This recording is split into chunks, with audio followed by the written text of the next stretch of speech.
Hi guys, welcome back in IoT playlist and let's continue the study and today's topic is IoT levels। तो भैया इसको इतने अच्छे से बताने वाला हूँ विथ डायग्राम कि आप बोलोगे कि मेरे नंबरों में भवंडर आ गया है, थारा भाई जोगिंदर आ गया है। नहीं, वो सब नहीं आएगा। अपार्ट फ्रॉम दी जॉक्स अपन सीधा चलते हैं क्वेश्चंस के ऊपर और एकदम अच्छे तरीके से करेंगे। तो पूरा फोकस केवल आपकी स्क्रीन पे होना चाहिए। अपने दाएं न बाएं देखना, सीधा पूरा स्क्रीन पे देखना। Let's start it.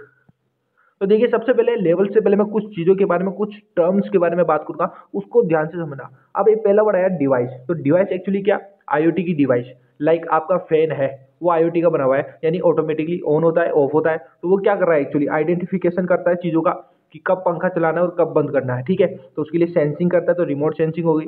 और वहाँ से डेटा आगे ट्रांसफर करना है क्लाउड पे, तो एक्टिवेटिंग हो गई। ठीक है, मॉनिटरिंग करता है। ठीक है, तो ये सब चीज़ें अलग अलग डिवाइस हो गई। लाइक कर्टेन हो गए, आपके लाइट्स हो गई, फैन हो गया, आपका वॉशिंग मशीन हो गई। ठीक है, ओवन हो गया, और बहुत सारी चीज़ें तो वो डिवाइस में आती है।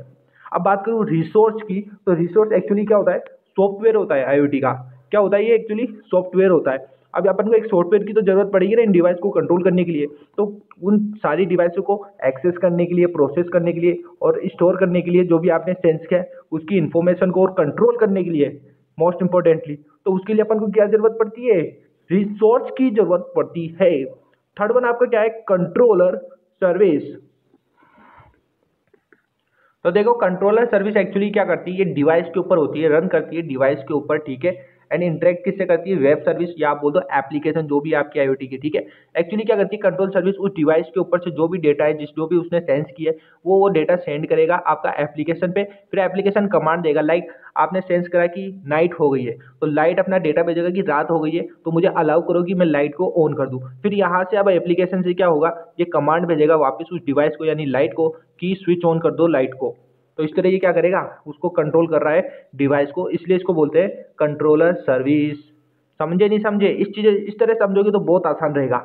आगे बढ़ते हैं डेटाबेस।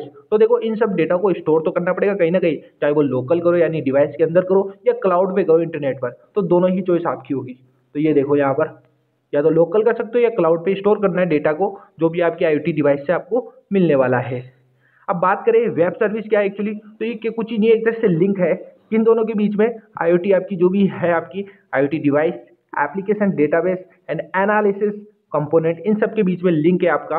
और ये एचटीटीपी और रेस्ट जो भी है आपके प्रिंसिपल, उनको फॉलो करता है। ये आपका वेब सॉकेट प्रोटोकॉल, जो अपन प्रीवियस वीडियो में पढ़ चुके हैं, तो उनको अच्छे से समझ में आएगा कि वेब सर्विस आखिर कर क्या रहा है। ठीक है, नेक्स्ट वन क्या है? Analysis component. एनालिसिस कंपोनेंट का सिंपल सा काम यही है कि जो भी डेटा आ रहा है आईओटी का, उसको एनालिसिस करेगा और उसको इजीएस्ट फॉर्म में यूजर को दिखाएगा, ताकि पढ़ने में आसानी हो। अब लाइक लाइट को ऑन और ऑफ करने में कॉम्प्लेक्सिटी बहुत सारी है, बट आपको नॉर्मली एप्लीकेशन पे क्या दिखाएगा? Light is switched on, light is switched off. तो ये चीज बता रहा है एनालिसिस कंपोनेंट।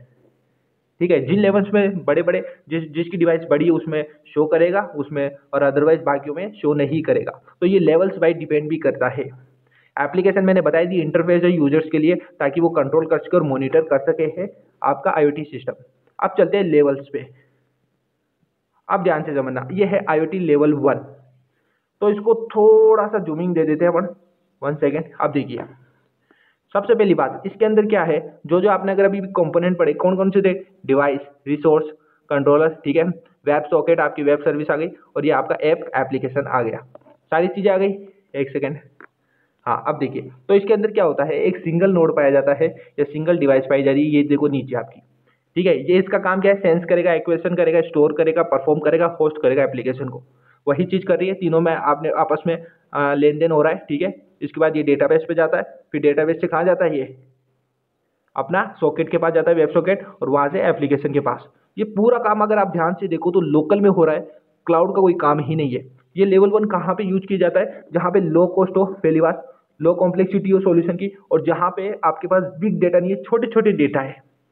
ठीक है, तो इन केसों में क्या होता है? कंप्यूटेशनली इंटेंसिव नहीं होती है आपकी एनालिसिस रिक्वायरमेंट। ये कुछ चीजें आपको याद रखनी है, जहाँ पे डेटा बिग ना हो, जहाँ पर एनालिसिस रिक्वायरमेंट कंप्यूटेशनली इंटेंसिव नहीं हो, वहां पे लेवल 1 यूज किया जाता है।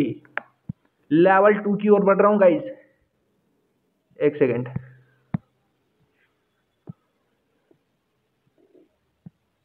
अब देखिए, अब आपका डेटा बड़ा हो गया है। ठीक है, डेटा बड़ा हो गया, लाइक आप घर के बाहर हो, अब आपको क्लाउड की जरूरत पड़ेगी, क्योंकि आपको घर के बाहर रह के घर की चीज़ों को कंट्रोल करना है, तो उसके लिए क्लाउड की जरूरत पड़ेगी ही पड़ेगी। तो देखो यहाँ पर क्या आ गया, लेवल 2 उसमें काम आता है, जहाँ पे सेंसिंग करेगा, वही एक्वेशन और लोकल एनालिसिस करेगा। Data is stored in cloud, और जनरली ये क्लाउड बेस्ड होती है एप्लीकेशन। एप्लीकेशन क्लाउड बेस्ड है, तो क्लाउड में क्या आ गया, एप्लीकेशन, ठीक है। और डेटा स्टोर का हो रहा है क्लाउड में, तो ये दोनों चीज़ भी यहाँ पर ही आ गई। बची हुई चीज़ें कहाँ पे है, लोकल में, डिवाइस में। तो आपकी डिवाइस, रिसोर्स और कंट्रोलर सर्विस लोकल की साइड है। देखो बीच में एक लाइन बन रखी है, लोकल की साइड ये तीनों हो गए, और ये क्लाउड की तरफ हो गए, ठीक है। और ये आपका नोड किससे, क्लाउड स्टोरेज से कनेक्ट हो गया। फिर भी इसके अंदर क्या है, अपनी एनालिसिस रिक्वायरमेंट कंप्यूटेशनली इंटेंसिव नहीं है, इसलिए प्राइमरली, ठीक है। बाकी आपका डेटा बिग होने के कारण लेवल 2 वर्क करता है। अब जैसे जैसे अपन आगे बढ़ते जाएंगे, ये डायग्राम और भी कॉम्प्लेक्स होता हुआ जाएगा। देखो कैसे, लेवल 3 की बात कर लेते हैं, सेम ही लगेगा आपको डिट्टो, क्योंकि इसमें ज़्यादा कोई डिफरेंस होता नहीं है वैसे तो। लेकिन इसमें क्या होता है, आपकी एनालिसिस रिक्वायरमेंट है वो कंप्यूटेशनली इंटेंसिव हो जाती है, बाकी वही सेम चीज़ ये दोहराता है। ऑलराइट, आगे बढ़े, डायग्राम भी सेम सही है। लेवल 4 यहाँ थोड़ा कॉम्प्लेक्स हो जाता है, वो भी बताता हूँ क्यों होगा। यहाँ पे 2 नोड यानी मल्टीपल नोड है आपके, ठीक है, किसके लिए, लोकल एनालिसिस के लिए।